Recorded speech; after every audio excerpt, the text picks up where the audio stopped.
Good morning, everybody. Thank you for joining this. Good morning. Thank you for joining this morning. This is the first series of our Aging in Place webinars. Today's topic is future planning. It will be presented by Mark Olson. And we also do have some ASL interpreters on the line. I just ask everybody to please keep your microphones on mute, and then we will have some time at the end for any questions. So I am going to turn it over to Mark. And Mark, thank you very much for being the presenter in our four-part webinar series of Aging in Place. Thank you, Christina. Appreciate it very much. I love this topic, and so I'm excited to present a couple of little housekeeping rules and a little background before we get into more of the slides. If you do have questions, we ask that you don't share any HIPAA-protected information or really personal, private information. But we want to give you plenty of time to ask any questions you have, and if you've got any follow-up questions. So I think we're actually blocked out for a couple of hours today. There should be plenty of time to get to everybody's questions. So as Christina said, yes, I'm Mark Olson. I think the most important job that I have is I'm the father of two significantly developmentally disabled adult daughters, 21 and 30. So future planning is not just something I'm trained in, but also a lived experience for our family. I am a certified future planner with the ARC of the United States, and I run a nonprofit that develops residential communities and programs for adults with intellectual and developmental disabilities around the country. And we also do a lot of advocacy work on policy and the rights of individuals with IDD. So hopefully I know a little something about this. For some of you, this information may be familiar. My experience in working with families and individuals with disabilities and care providers and agencies is you guys do lots of work of homework to become very knowledgeable. Hopefully there are some things that we can share today that you haven't thought about yet that might help you. And then for some of you, I always assume a lot of this may be new. And so we will march through this. I think the first part of this is we're going to talk about who can help you plan and make decisions, and how you protect your rights as an individual with disabilities to live as independently as possible. Then we're going to get into making sure you've got enough money and how you figure out where you're going to live. We'll get to the end of this and kind of do a quick review of some of the most common mistakes people make. Hopefully that'll help you avoid them. And then there'll be a whole bunch of resources at the end. So I am going to jump into that right now. So like I said, really it's, taking a look at where you or the individual with disabilities that you care for or love, where's their life today and what are their future goals and how do you get there? That's really what we're talking about. And so, as I said, who can help you plan and make decisions? How do we protect your independence and your rights? Making sure you have enough money. That's a huge, huge, huge issue. We never want to run out. Living where you want. And then, like I said, common mistakes. So, all right. So when I look at future planning, I like to work with families and say, let's take an inventory of where you are. Like, what's working today? Are you doing the kind of things during the day, whether it's full or part-time employment or volunteering? Or are you out in the community and participating and have a social life that is the life that you want to live today, right? So let's just take a look at today. What opportunities do you have to have the life experiences that you want? Are you able to travel? Do you have hobbies? Do you either engage in or like to watch sports? Do you have an interest in pursuing some sort of education? Some individuals that we work with are able to go into college programs. Other individuals, just like to get better at certain things, whether it's activities of daily living or other sorts of things where they want to learn more. Health and wellness is a huge issue. Are you healthy today? What is it that you're doing today that's helping you to stay as healthy as possible, so that you can enjoy life as much as possible? And then, your physical, emotional, spiritual wellness, right? Are you able to pursue those? And then how do so taking it from today, where do I want to be? Where do I want to be in a year or 2 years or 5 years or 10 years? And what does that look like? And if you can begin to visualize that, now you can start to say, well, what needs to stay the same? What things are working for me today that will help me achieve those goals? And then what needs to change, right? Um, and we'll cover a bunch of these things as we go through. And then, partnered with that, really critical to that is what supports are available and how can I access them? Because all of us need help from other people at various points in our lives, whether you have a disability or you don't. And whether it's information or you need somebody to do something for you or to help you with something, and then how do you get them, right? So this is kind of the bit of the framework that we use when we look at future planning. All right, so here are some really common things. Right, what are the supports I need now and as I age? Right, so we all get older. I'm getting older. Definitely things are changing in my life as I get older.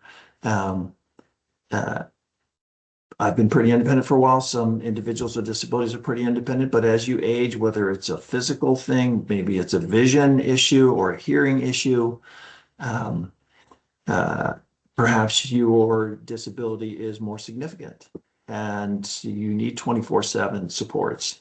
Um, what does that look like today? And what do I anticipate that I'll need going forward, right? And that can be, as I said, activities of daily living or transportation. I will tell you that medications is such a huge issue that people need to plan for.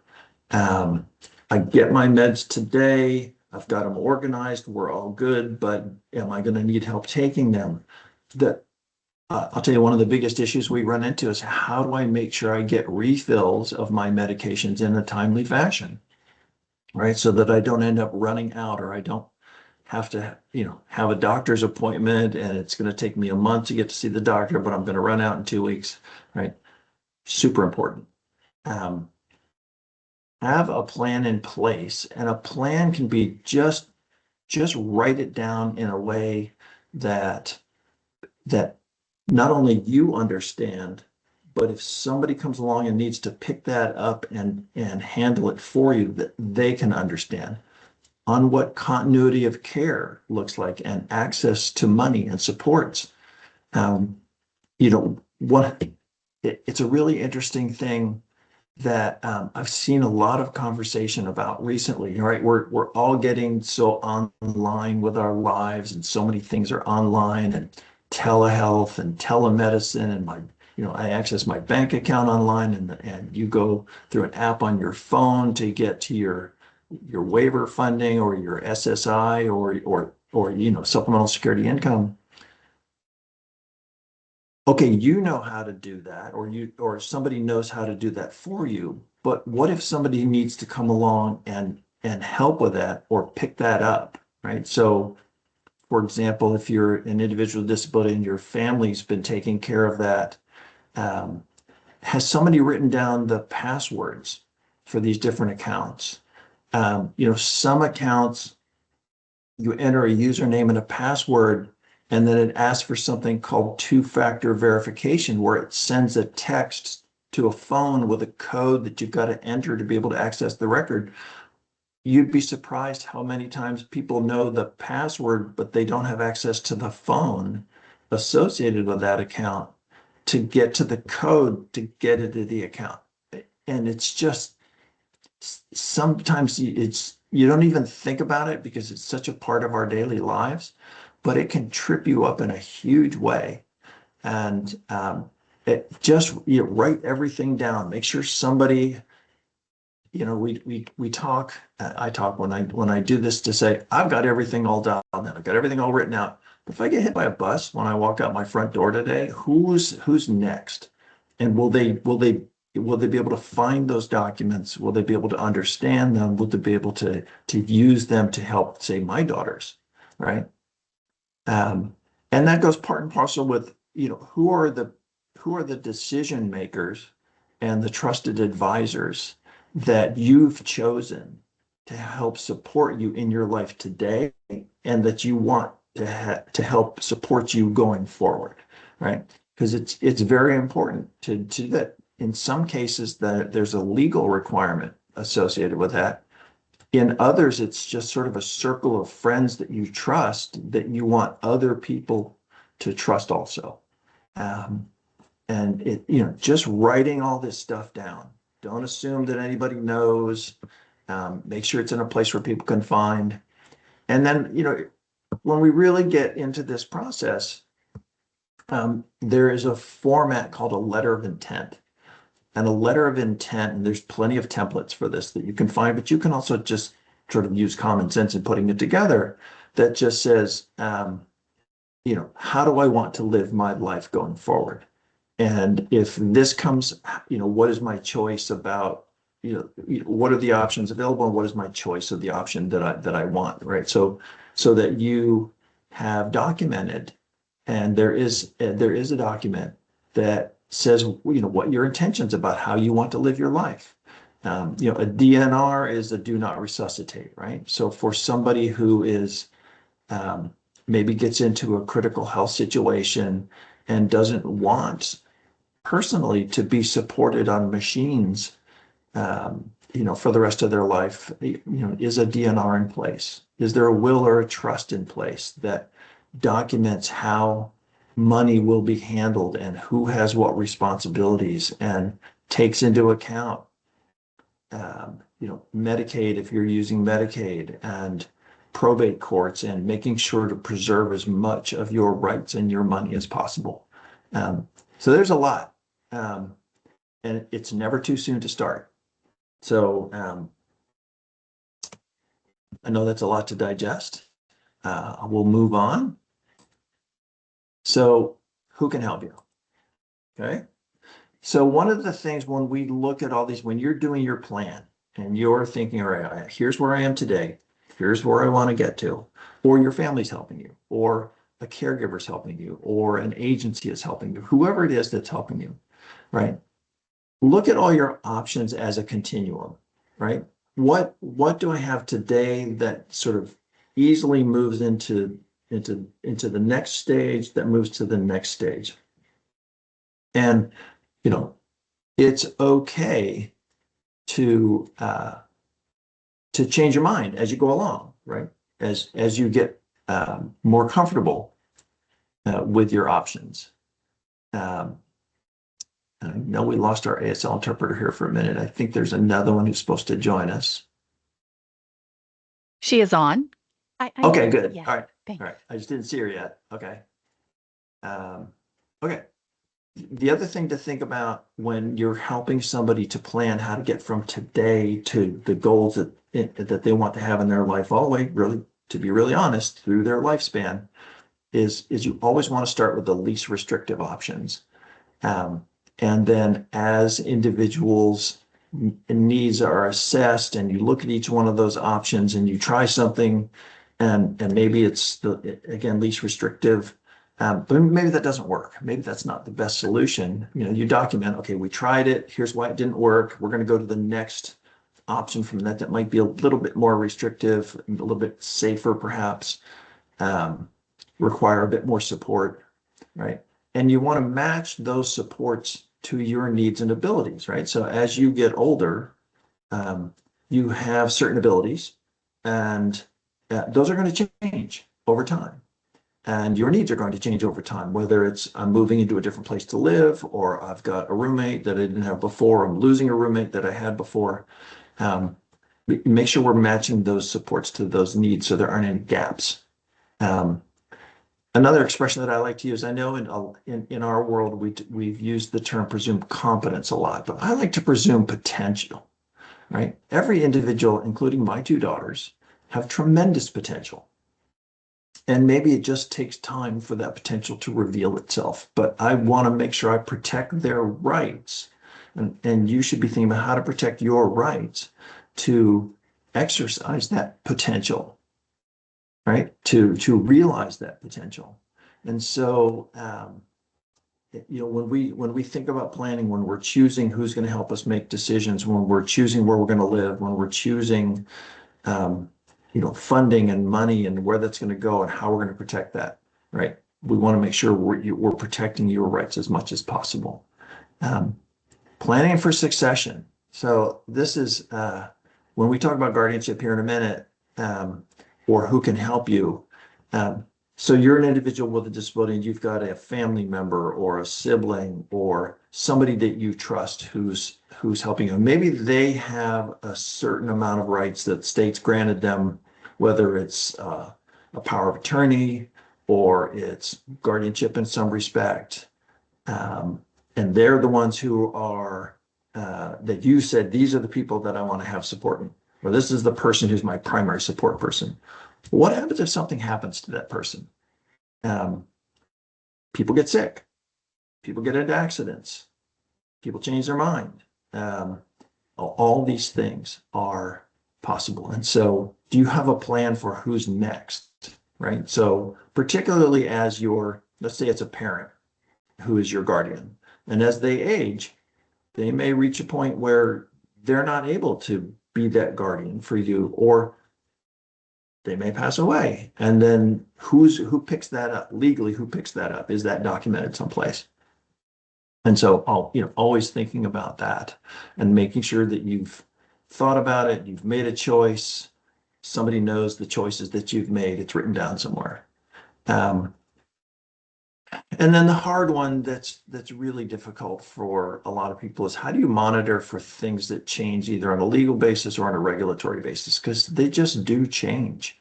Um, you know, is the if you're on supplemental security income, uh, are there a different set of requirements for staying on that? If you're on Medicaid, do the requirements to stay on the Medicaid you're on change over time, either at a state level or a federal level?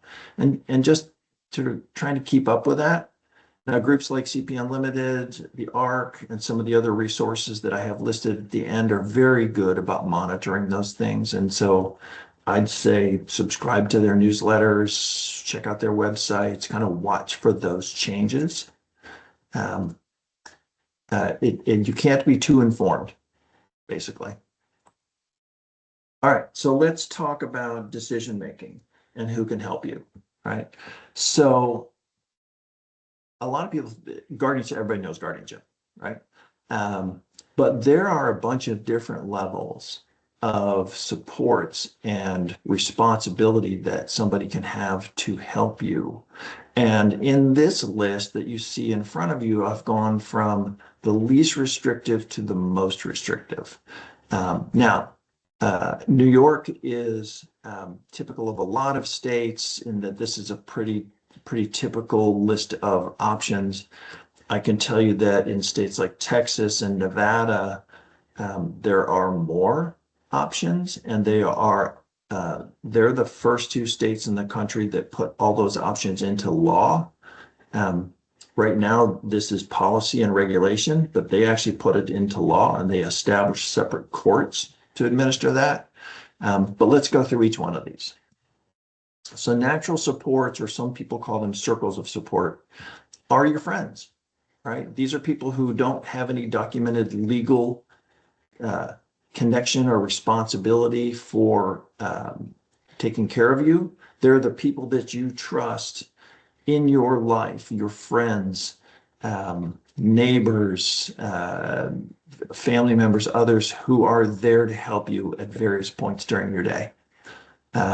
So if you can be fully supported to live the life that you want to live with individuals like that, fabulous, right?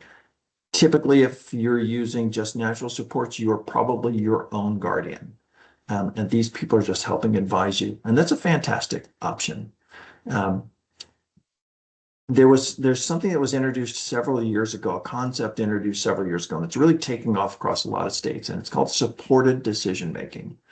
And it's sort of the next level of documenting how you want somebody to be able to help you with certain things, whether they're financial decisions or medical decisions or other life decisions.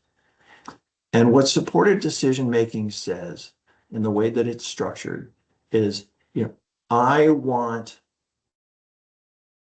Madeline to help me go to the doctor and listen to the doctor and help me to advocate for myself with the doctor, which means she's going to be exposed to some of my HIPAA protected information, but I'm saying that's okay. And there's actually a document that you sign that says, who you want to have help you, on what matter do you want them to help you, and for how long do you want them to help you, and how much of a role will they play. And then you can change that at any time, right? And so in most states, that's a document you could hand to a doctor, for example, or a lawyer, and just go, I've said I want this person to help me with this. It's documented, and then the medical professional will understand that they can share that information and respect that individual in trying to help you. Okay. Moving up from that is a healthcare proxy, where you're actually giving more responsibility to someone to help you make healthcare decisions. Power of attorney is sort of another level. Power of attorney is a very powerful tool where you're basically saying, if I become unable to advocate for myself or make decisions for myself for whatever reason, I've given this person the power to make those decisions for me, right? Healthcare decisions, financial decisions, a variety of other decisions. And again, powers of attorney can be granted and they can be withdrawn, but they carry more weight in law than, say, a healthcare proxy or supported decision making. If you're somebody with a disability who receives supplemental security income, SSDI, or you're getting SSDI, the individual who is, and you need assistance in managing that money, that individual is called a representative payee. And typically you have a joint account someplace, a representative payee account at a bank. That individual has the right to help you manage the money in there, moving it in, moving it out. It is very much a recognized role in that. And again, you can assign that to somebody, you can withdraw it from somebody if you're not comfortable, or if you want to make a change. Next level up from that would be a trustee. So you put your wishes and arrangements for your money and where you're going to live and other sorts of rights into a trust. And then there's a trustee that you appoint who manages that. People typically think about this for families that are planning for when they pass, where will their assets go and where will money go and things like that. But you as an individual may have assets, and we'll talk about that money in a second, that have come to you, and you want somebody who has a responsibility you've given them to help you manage those assets and that money. Now, guardianship is in a couple different forms in New York. And so limited guardianship is, full guardianship is the one that everybody understands, right? And that can be of the person or of the estate. And when we say of the person, it primarily means as your appointed guardian, and the state appoints the guardians. You don't just sign a form and suddenly they become a guardian. The state grants that individual the power of guardianship over the individual. It can be just of the person, or it can be of the estate. So that's financial decisions, managing assets, so on and so forth. That's considered the most restrictive, right? The problem you have with if if you think of it this way, with full guardianship, you're giving away a lot of your rights. Now, maybe you're an individual who is significantly disabled, like my daughters, who are very significantly disabled, and they can't make those decisions on their own. And so I am the guardian, and I make those decisions because I can. Some of them are complex decisions. But full guardianship is almost always considered the last resort after you've tried these other things, right? So there's plenty of people, attorneys mostly, who can help you, but some of the organizations that you'll see listed at the end can also help walk you through each one of these. I can tell you that in the states where they've put this into law in Texas and Nevada, you have to go through these steps to get to the most restrictive, right? You have to be able to demonstrate that you tried. All right, let's move on. Okay, so don't wait till you're 18. Everybody waits and they get to 2 days before the 18th birthday going, gosh, should we be thinking about guardianship? Should we be thinking about supported decision? Should we be thinking about those sorts of things?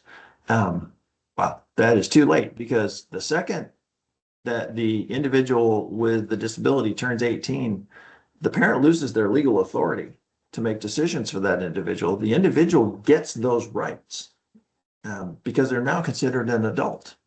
And so if that individual is going to need somebody to help them make those decisions, or perhaps they might not be safe, or they might not make good decisions, you want to start 6 to 12 months in advance, right? Start getting the paperwork together. Start preparing the paperwork. Find somebody who's going to be able to help you with this. And typically this is going to be SSI. That's the one people think about most of the time. And the Social Security Administration, it isn't the fastest organization in the world to work. And so, getting all this stuff and being ready to go and having that in place when an individual turns 18 will reduce or eliminate the gap in that. Right. And so you're going to be making, and there's records you've got to pull together. You'll just think you have, but you don't. You can't. Yeah. Do your homework, right? Get out there, get ahead of the curve on that one. The one thing I will tell you, because I've done SSI for both of my girls, is be wary of the look back period. And what I mean by that is SSI is an asset-based or asset-restricted program. If you've got too many assets that are liquid, like cash or other sorts of significant benefits, it might reduce or eliminate the SSI that you can get. And when I say look back period, it's not like 2 days before the 18th birthday when you're applying for all this, you go, oh, we've got this big savings account that's got $10,000 in it, and we've got a insurance policy where you're named as a specific beneficiary. Let's just go change that. There's a 4-year look back period, and Social Security will look back 4 years to see if you had these assets and if you moved them somewhere. So you really need to be thinking about, by age 14, if there's assets, they need to be moved into a special needs trust. They need to be moved into an ABLE account. They need to be moved, before we get to that 4-year look back period. So, you can start planning then. There's lots of families where they go, we've got this big, we're going to liquidate, we're going to sell this, other property, we're going to give your son or daughter all this money. It's like, whoa, well, before you do that, let's talk about it and be careful about it. All right. So, like I said, so we're gonna go through each one of the levels before, where I talked about decision-making options, and just kind of cruise through these, talk about them in a little bit more detail. Remember, I talked about natural supports. Like I said, this is often the starting point. Who are your friends? This is the least restrictive. It can be friends, family, caregivers, neighbors. Like I said, there's no legal authority, but there's no court required. You can just say, these are the people I want to help you, just like these are my friends. Uh, Support decision making, as I mentioned before, it's becoming more and more popular. Don't have to go to court for this. An important point I didn't mention before, you retain all your rights when you do supported decision making. When you ask somebody and you sort of execute that form to say, I want that person to help me. This is an area I would say when we talked about watching for legal or regulatory changes, keep an eye on this one because this is relatively new. And with each cycle of the legislature in New York, it may be that groups come in and try to modify supported decision making. I can tell you in states that we've worked in, it's not uncommon for somebody to come along going, yeah, it's great the way it is, but we want to change it to be a little bit this, this, and this, right? And those changes might impact you. So again, work with organizations like CP Unlimited or the ARC or others to track that and make sure you know what the current regulations are. Healthcare proxy, again, somebody that you appoint to make medical decisions and give informed consent on you if you lose the ability to do so. Extreme example, coma, right? Which could be a medicine reaction, it could be an accident, it could be a variety of different things. It's not guardianship, right? Like I said, it's a form of power of attorney. And with just sort of support decision making, some others you give as little or as much authority as you want. And you can be very specific about what decisions you want somebody to make for you or which ones you don't. All right. I mean, again, power of attorney, it's not guardianship. Like I said, it gives more rights to somebody to make decisions for you. It may be that you need a lot of those, a lot of help with those decisions. The individual with a disability who grants power of attorney to somebody else, that individual has to be able to demonstrate that they have the mental capacity to sign that document because they're giving a lot of responsibility and a lot of rights to somebody else. And so you want to make sure that individual understands what they're doing and why they're doing it and what their rights are within that. All right. Right. So yeah, in New York, limited guardianship is Article 81. It's again, like with some of these other forms, it's only giving specific rights to specific decision making to somebody.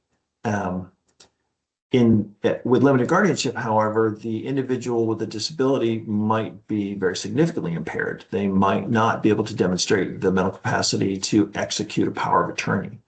And so it's sort of, again, a little bit more restrictive than power of attorney, but less restrictive than full guardianship. So this may be a good step down from full guardianship for somebody, again, based on your situation and also based on where you are with your life. It might be one thing at age 21, it might be different at age 50. Where's my button here? All right, so full guardianship is in New York is Article 17A. Again, most restrictive option. You have to go through the circuits court. You've got to get medical certifications. It really does take away most of your individual rights. I can tell you in some states around the country, full guardianship doesn't take away your right to vote. Might take that away in New York, or you might just decide that it should take that away because somebody wouldn't understand, how to read a ballot. The other thing that a lot of people don't realize, and they jump right to this and they go, well, maybe my individual, the individual I'm supporting didn't really need all that. It's hard to undo because basically you're going to the court and saying this individual can't make decisions for themselves and all their rights should be handed over to me to make those decisions for them. And somehow going back to the court a year or 2 or 5 years later and saying, yeah, it's different now. And actually they can going to have to prove what changed in the ability of the individual to make their own decisions. And like I said, it can be difficult. It can also be expensive. All right, successors and backups. Remember, we talked about that. What happens if the caregiver or the guardian is not available temporarily or on a permanent basis? Don't assume who's going to step in and take care of that. A lot of people, I talk to families all the time going, oh, so-and-so's son or brother or sister is going to jump in to do that. Well, maybe they don't want to do that. Maybe they don't feel they have the ability to do that, or they don't want the responsibility. So don't assume. You need to ask people. You need to get a commitment from them. And then you need to train them on what documents you have. Do you have a letter of intent? Do you have a document that lays out how to access all the online accounts and all the passwords and all the two-step verification? Where are the documents stored that the individual needs to have in their records, right? Birth certificates, signed, a variety of signed documents. They have to know where all these things are, right? And there are agencies who can help you train, who can help you be organized to do this. But if you don't have a confirmed successor and these kinds of backups, then your future plan is not complete. It's really important.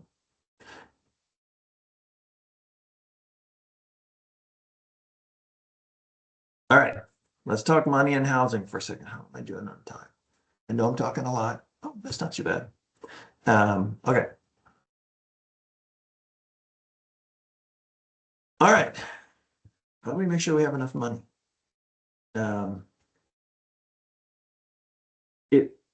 things will get more expensive as you get older, as the individual gets older, because there are more supports that are needed.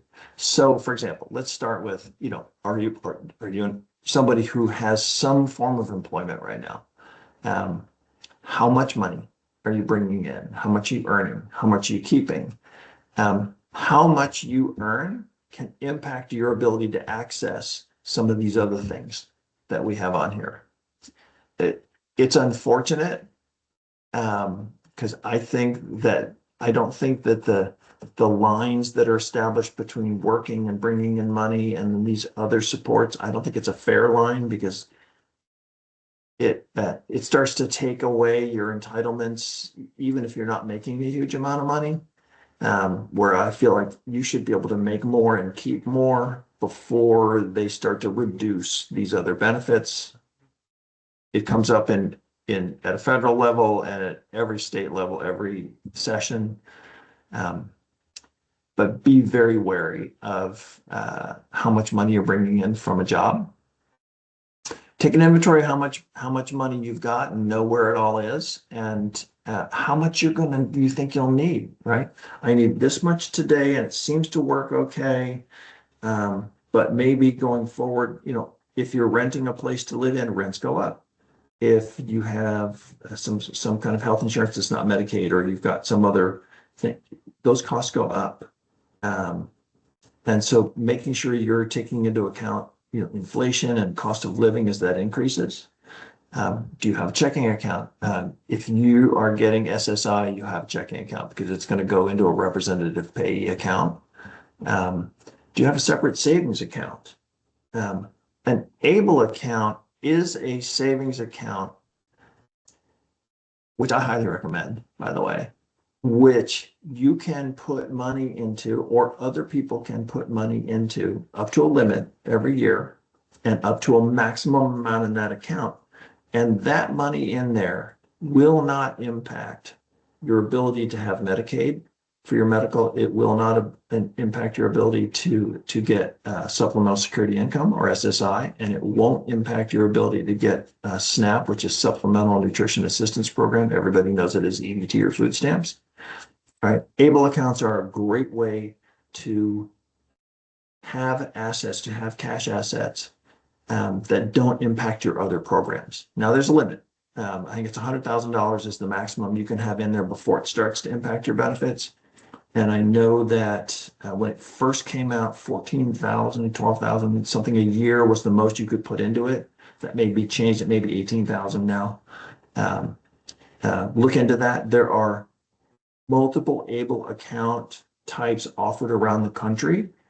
So there's one in Tennessee, there's one in Ohio, there's another one that's got like 10 or 15 states. You can set up an able account with any single one of those. And the nice thing about those accounts is they are interest-bearing savings accounts, right? So if you put money in there, it's going to make money. All right.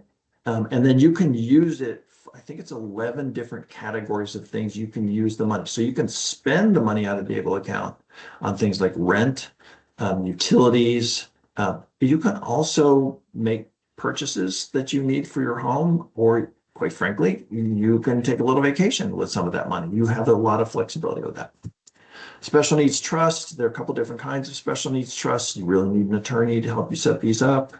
But they are another way to put and have assets that are shielded from impacting your other benefits.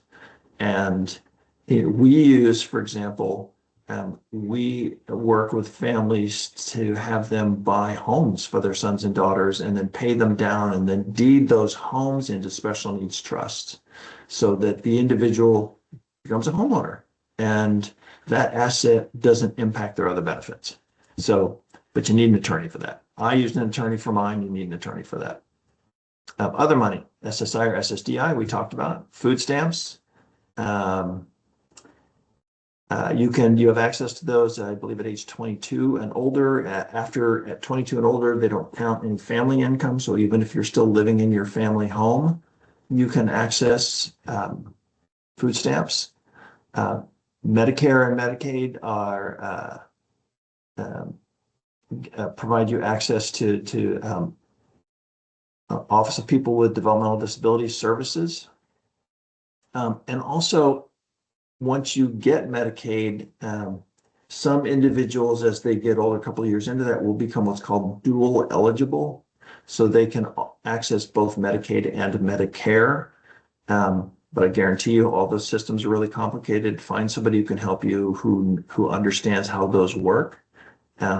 And Medicaid and SSI are integrally related to each other. So you have to have one to get the other. So work with a trusted advisor who understands these systems, especially in New York, especially in your area. There's plenty of resources. Like I said, you'll have that at the end of this presentation. All right. So Medicaid HCBS, and HCBS stands for Home and Community-Based Services, is a waiver that it's not sort of the medical Medicaid that we were talking about a minute ago, but it is a source of funding to help pay for supports for you to live in the residential setting of your choosing, or to participate in a program that you want to participate in. Every state has these. Every state's waivers are different. Some have a specific eligibility requirement. Others pay for residential supports where some don't. It's important to understand what those are in New York and which ones might apply to you. And then to get, if there's an interest list or a waiting list, get on that list. Make sure you understand what paperwork you've got to have in place, excuse me, to qualify for those and to be able to access those. New York is better for this than some other states. I can tell you that Texas has a 20-year wait list for their Medicaid waivers. They're the worst in the country. So get to understand those and make sure if that you get on those lists. All right. Are you the beneficiary of somebody's life insurance or their will or their trust? Right. So maybe your parents have you as a beneficiary of life insurance. Those kinds of things need to go into a trust to shield the other benefits that you're getting. They're not difficult to do. It's not difficult to do that. You need an attorney to do it. But if you're a beneficiary of a family's life insurance settlement or of a will or a trust or of a structured or legal settlement, you don't want a check showing up in your mail for $50,000. that will cost you your other benefits until you spend all that down. That should go into a trust where it can then be shielded um, from your other benefits like SSI or SNAP or Medicaid. I know that's a lot. I do. Um, and this isn't intended to solve every single situation, and everybody's situation is different. I get it. Really important is, like I said, we'll have a list of resources at the end. And we're getting very close to the end. The other thing that's not on here, and I made a note for myself, gifts, right? A family member or a friend or whatever says, we've got this big thing that we want to give you. You have to make sure you accept it correctly. It should go into a gift. If it's cash, it should go into an Enable account. If it's cash, it should go into a special needs trust. If it's property or we want to give you our car and you can sell it or do whatever, make sure that gets handled properly so it doesn't impact those other benefits. People forget that all the time. Families just want to do the right thing. They want to do a good thing. And sometimes they just don't understand the impact that it can have on so these other things that are essential. All right, so getting right here close to the end. All right, let's talk about in benefits planning risks of this, right? So you just can't have, I've gone on and on and on about having too many assets in the individual's name, cash, property, insurance, beneficiary, a variety of things like that. Put them into special needs trust, put them into an Enable account. The other thing is something called in-kind maintenance and support. So if you are receiving supports through a Medicaid HCBS waiver to help pay for, I'm sorry, if you're getting, sorry, let me reset for a second. Where you run into issues with in-kind maintenance and support is in families or friends wanting to help pay for your housing or to help pay for your food, right? SSI looks at the money that you get in and assumes that you don't have any. And so if you get a bunch of assistance from the family member to help pay rent or what have you, that can be considered in-kind maintenance and support, and they'll reduce your benefits proportionally to the amount of support that you're getting.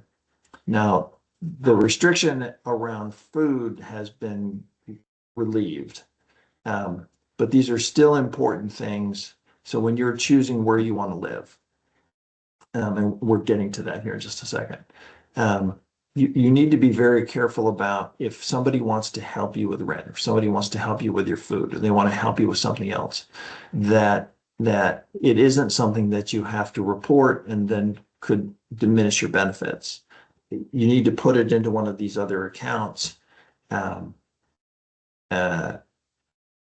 you can protect your SSI and your Medicaid and your food stamps, quite frankly.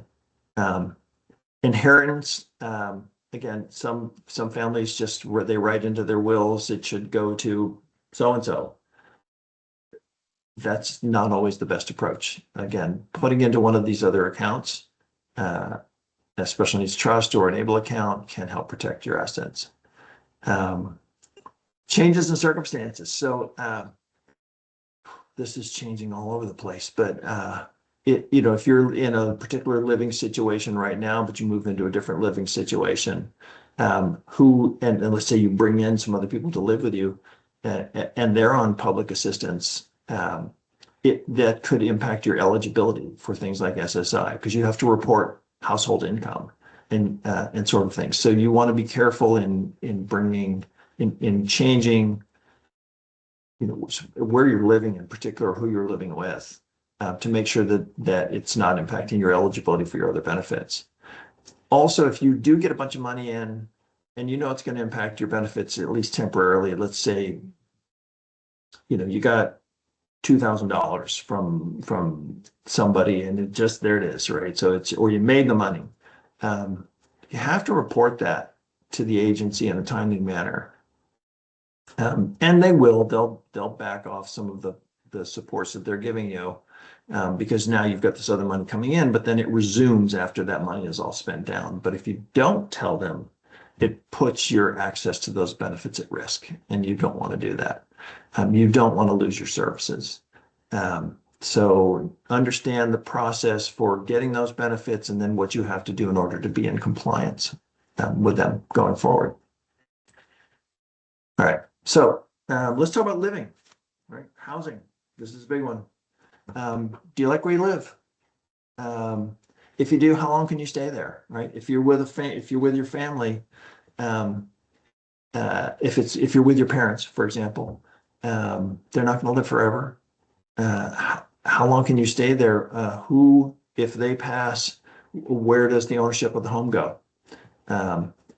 Who would take over and manage that if you wanted to remain in that home? And so, how long can you stay where you are? Maybe you like your particular apartment.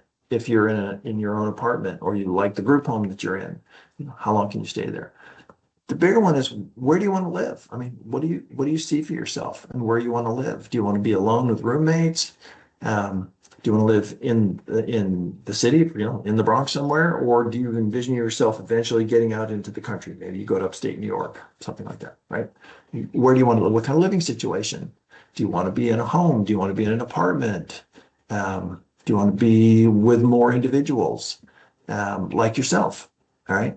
And who can help you with the supports that you need in that setting? That's really important. Um, Group home, it would be different than, and we'll talk about those in a second, than your own independent home or apartment. And the amount of support that you can get will vary based on that. So important to know, balance sort of where you want to be with what you're going to have supports to be able to be able to live there. All right, so in New York, the big sort of buckets of housing options besides your own home or apartment, right? So supervised individualized residential alternatives. So that's a traditional group home. They're licensed by the state. You've got 24-hour on-site staff. You've got medical support, and supervision for up to 14 residents, right? In historically, when coming out of 1999 with the Olmstead Supreme Court decision, a lot of bigger settings, I'll use the term institution for a moment, but it's not always an institution, but big settings moved to smaller settings, more neighborhood or community-based settings. And so group homes was kind of a model that became very prevalent because everybody could understand it from a financial perspective. It was multiple individuals living together, getting supports, pooling their money, being able to afford to live in the community. There's hundreds and hundreds and hundreds of group homes around the state. And you know what? If that's an environment, if that's the kind of setting that works great for you, fabulous. I'm a huge fan. But I'm a big believer that everybody's different and everybody has their own idea of maybe what works for them today, but where they want to be. And so we should have as many options as possible. A supportive IRA, a supportive individualized residential alternative, different from supervised, right? Supervised versus supportive, keywords here, right? Is for individuals who want to live in a smaller setting, fewer residents. Maybe you don't need as much as staff assistance. You can be more independent, but it helps support you, right? Supportive apartments. You want to live in your own apartment with a loner, with a roommate, and you need a little bit of intermittent supervision. We sometimes call that drop-in supervision or drop-in assistance. Maybe some life skills training, and then agencies who check in with you on a regular basis to make sure you have what you need. Again, we're sort of moving from the top to the bottom. We're moving from arguably most restrictive to least restrictive, if you can think of it that way. At the bottom, integrated supportive housing. These are housing complexes that have units dedicated for people receiving OPWDD services. There are apartment complexes, for example, that will set aside 25% of their units or a certain number of their units typically 25% or below, for individuals who have disabilities who are receiving those supports and services. Um, you know, those landlords who do that, I think, do a great service for our community. And they are making a conscious decision to have individuals with disabilities living there, and they may also have some other supports on site, specifically to help individuals with disabilities. So New York's a big state. You got a lot of options in the state. Where do you get the money? Right. So there are OPWD, and these are things to look into. Just because they're listed on the sheet doesn't mean you could just go get it. Like, I'm just going to walk in and they're just going to hand me money. I can tell you that it's a challenge, but these things are set up to help you. So there are housing subsidies that would help offset rent, based on a formula that accounts for where you're living, how much money you're making, how many roommates you have. Individualized support services, again, for individuals with developmental disabilities who are capable of living independently, but it's a subsidy that helps sort of fill the gap, if you will. And then everybody knows Section 8 or Section 811. 811 is really the correct term. Section 8 kind of gets a bad rap. It's not. It's actually, it's an important resource. It's a housing and urban development program that will help fill the gap between the market rate rent of a unit and your ability to pay, which is typically calculated on 30% of your income. And so there's often a gap between the two, and an 811 voucher or a housing voucher can help fill the gap. The biggest challenge, well, first of all, the two big challenges of that, there's never enough of those, and they're hard to get. And not every landlord lets you use them, right? So that's unfortunate, but it's just true. And so if you get them, finding a landlord who says, I'm good with you using a voucher in addition to, paying me cash for your rent. I'm good with that, right? Important things to look for. All right, almost done. 2 more slides. Okay, so common mistakes, right? We talked about this as we've gone through, not beginning your planning early enough, right? Some of this stuff, particularly related to SSI, you need to start at 14. You need to be ready for when the individual turns 18. And then also for planning for changes in the circumstances around that individual's life, like parents passing away, or moving, or roommates, or or whoever it is that is going to be supporting you, right? Begin planning early. Keep records. Oh my gosh. Keep a file, be organized, right? Because you're gonna have to go back to these things. And you want to be able to produce documents when you have to produce them. And you need to understand deadlines for things. I'll give you a perfect example. If you've got full guardianship, if somebody's got full guardianship over you, they're going to have an annual responsibility to report to the court, right? Don't miss that deadline. That's a really important deadline. Know when that is and work back when you need to begin preparing the report to the court so that guardianship gets renewed for another period going forward. Having too many assets and money in your name. It happens all the time. Member gifts and other sorts of things. Set up the accounts where that money can go so that it is shielded and it doesn't impact your SSI and your Medicaid. Underestimating the amount of money you'll need. Oh my goodness, yes. Inflation, if nothing else. But just changes in life circumstances or changes in what you want to do. Making sure you got enough money for that. And then trying to do it alone. Use your circles of support, use your paid professionals to help you put this together, document it, understand the documents, understand who can help you and what happens if you need to make a change in that. It never hurts to have somebody there to help you. And so I promised a bunch of resources here at the end. Like I said, I'm a certified ARC future planner. And so there's a whole planning guide at this link that's very, very, very helpful. Disability Rights New York is an advocacy organization whose job it is to help you if you run into problems accessing services. OPWDD is where all the money is. If you don't know them already, get to know them.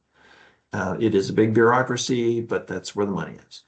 The DD Council in the Bronx is also an advocacy organization that's there to help you. There'll be people who are very knowledgeable. As you get older, NYC Aging has a variety of different resources and people who can help you. NYC Connects has a variety of resources. Independent living services is a category of agencies around the country that help people to live as independently as possible. Bronx has one. There are many, many, many communities that have independent living services. Bronx Works can help you with employment. And of course, I'd be remiss if I didn't say contact CP Unlimited for somebody who can help you. I will leave this up on the screen because the last screen is basically just ask for questions. And I think we can move to questions now if there are any.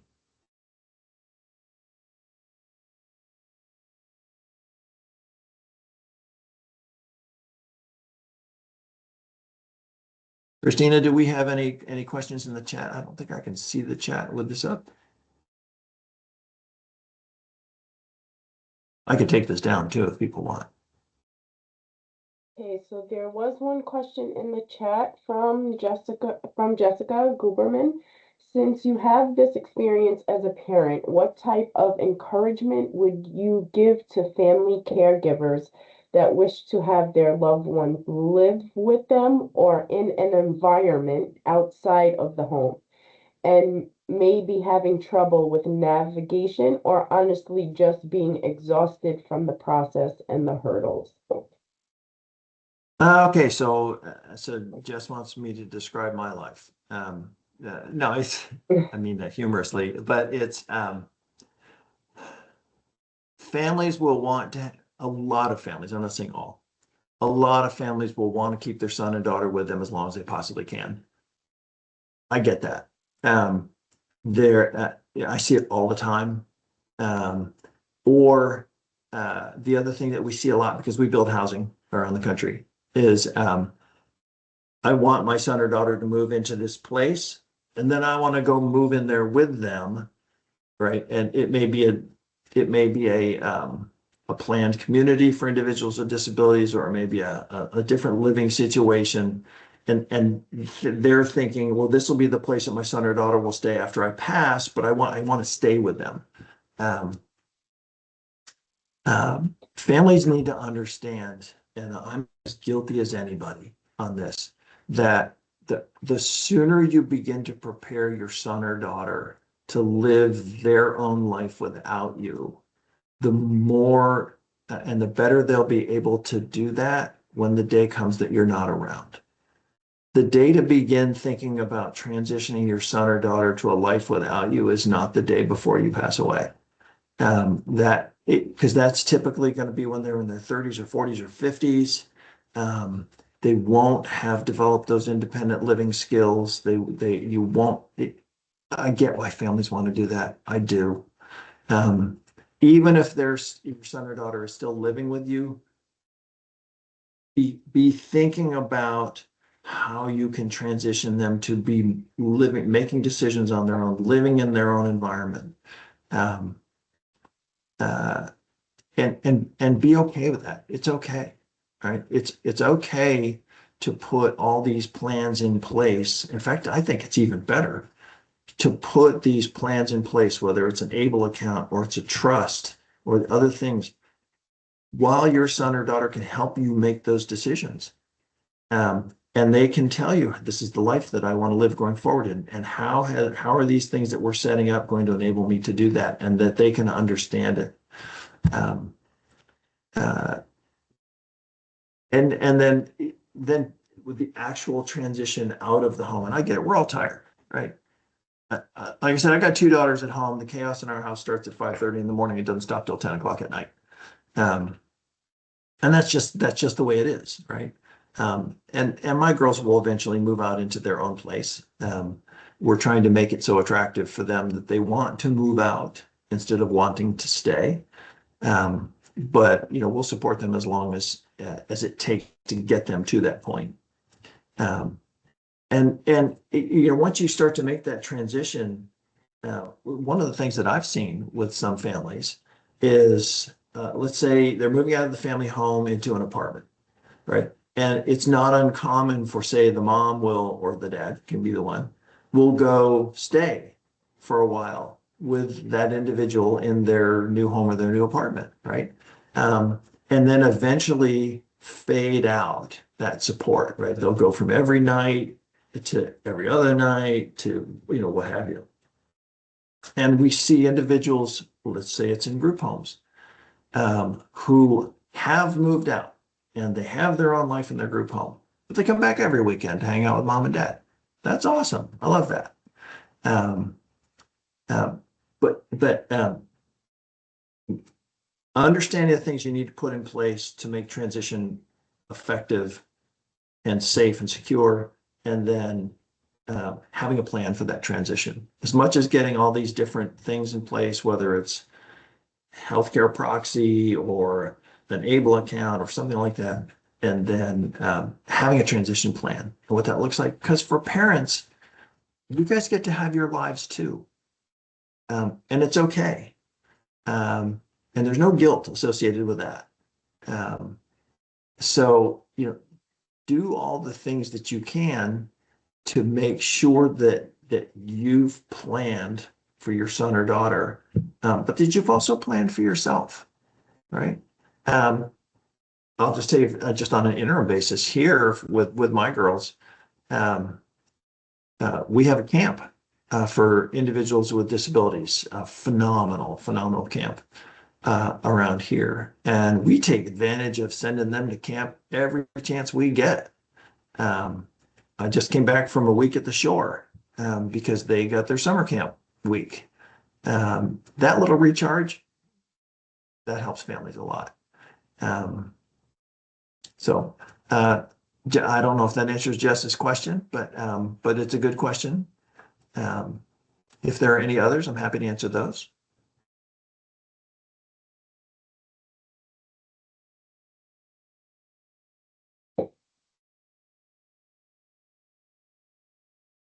Any others, Christina? I know, I don't think there are It, any other it's not a questions. it's not a question, but it's just to acknowledge that the information you're giving us is priceless. We have individuals that have excess money that we're trying to find ways to put that money where. I mean, I've heard about the ABLE account, but this is just resonating that, the information that you've given is very, very, very helpful. Thank you. Oh, well, thank you very much. I appreciate that. Yeah. Are there any other questions or comments at this time? I put another question. Sorry, Mark, I have a lot of questions. I put I'm just thinking more, like, the things that, family and caregivers, are thinking and, overwhelmed with on a daily basis. So I'll just read my next question, like in the process of planning, do you think that, you just talked about your daughters going to a camp and that's great. Do you think that respite is a good option? I mean, we always hear mixed feedback about respite, hard to get, could be expensive. Do you think do you think respite for caregivers is a good? Well, I think it's essential, right? Okay. So this, depending on the level of disability and the level of need of the individual with the disability, whether it's your son or daughter, or if you're a caregiver, the person that you're helping. Some individuals are easy. It's not stressful. They need less supports. They can be more independent. My older daughter is 100% nonverbal. So she can't tell me anything. I have to divine from having been her father for 28 years, what it is that she wants and needs, and teach her the ability to communicate for that. I think respite's essential. Yeah. Now respite can be a bunch of different things, right? respite doesn't have to be a week-long camp, those are awesome. And I used respite funding from the waiver that I've got to pay for it, by the way, so it didn't cost me anything. It could just be date night. Right. Right? It can just be a couple of hours to go eat somebody else's food and have a conversation or go to a concert or take a walk or whatever you need. Like I said, my household is 5:30 in the morning till 10 o'clock at night, and it's nonstop. So it's we value the quiet time, the recharge time, if you will. Yeah. And that's whether that's parents or it's caregivers or whatever. So yeah, does that help you? Yeah, it does. I guess I'm wondering also from the person supported perspective, if respite, if it's, whatever the cadence is, if it's once a quarter or Mhm. twice a year, whatever that looks like, can that serve as good preparation if the long-term planning for that person is to live outside of a home and, outside of the family's home and, be it a group home or a live work play community or Yeah. is it realistic prep or is it Oh, both? absolutely. Yeah, Is it, no, you know what I mean? yeah, I understand where you're going. So it's the more you can expose your son or daughter to being cared for and advocating for themselves with somebody who's not the parent, who's Right. not a family member, because that's just going to be reality, right? Your parents aren't going to be there at some point. Um, oh my gosh, our daughters are out with other people who are not us, um, as in as many different situations as we can manifest and afford or arrange so that they, they, here's the thing. So just take my older daughter, right? So she's nonverbal and she uses a limited amount of sign language, some home sign and some other things. Well, I'm not always going to be there to interpret her communication. She has got to learn to express her wants and needs to individuals who may only have known her for 5 minutes. And Right. so that experience I think, is vital. And then, uh, here's the other secret that parents don't necessarily want to admit.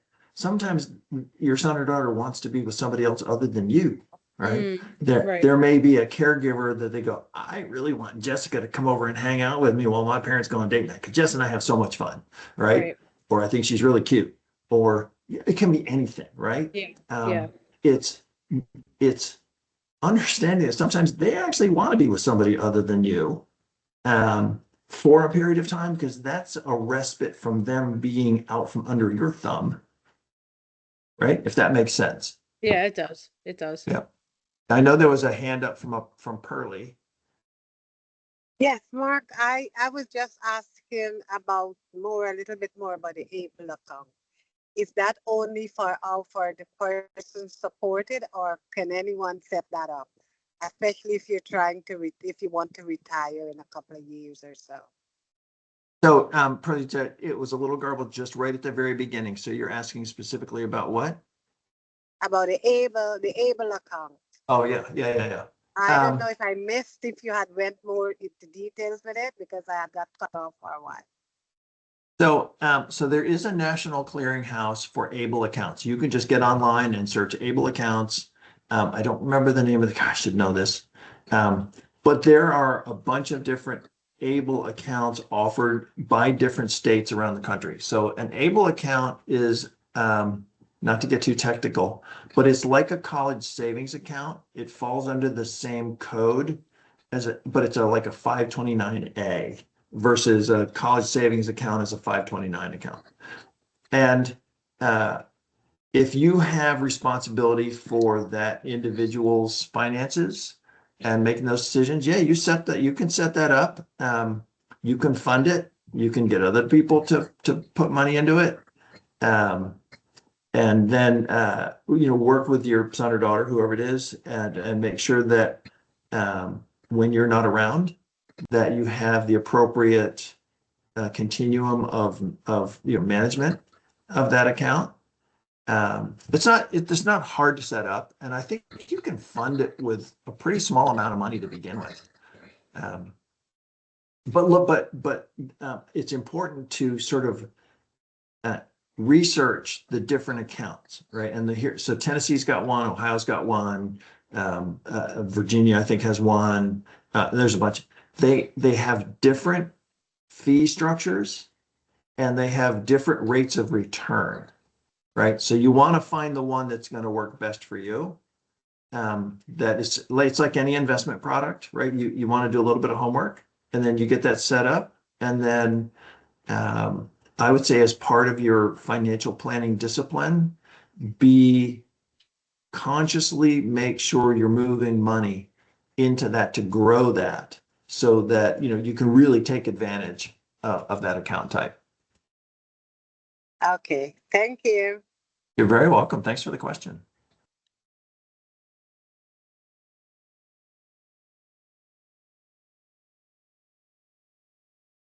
Any other Christina, do we have questions? any others? Any other questions or comments? Just gonna check the Q&A. No, I don't think so. So I just want to thank Mark very much. This was very helpful information. We truly appreciate you for presenting. Thank you everybody for joining today and giving us your time. Our next part 2 webinar series is August 11th at 11 a.m. So we will have the opportunity to see Mark again. And hopefully you learn more. So thank you very much, Christina, for that. And thank you to our ASL interpreters for your hard work. Very much appreciated. And thank you everybody for joining today, and have a safe rest of your day. Thanks, Mark. Thank Thank you. you. Thank you. Thank you, Bye, Mark. guys. Thank Thank you you, Mark. very Thank much. you. All right, see ya. Bye.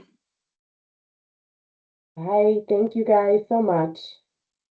You're welcome. Our pleasure. Yeah. Bye-bye. Bye. Thank you so much. Bye-bye. Bye.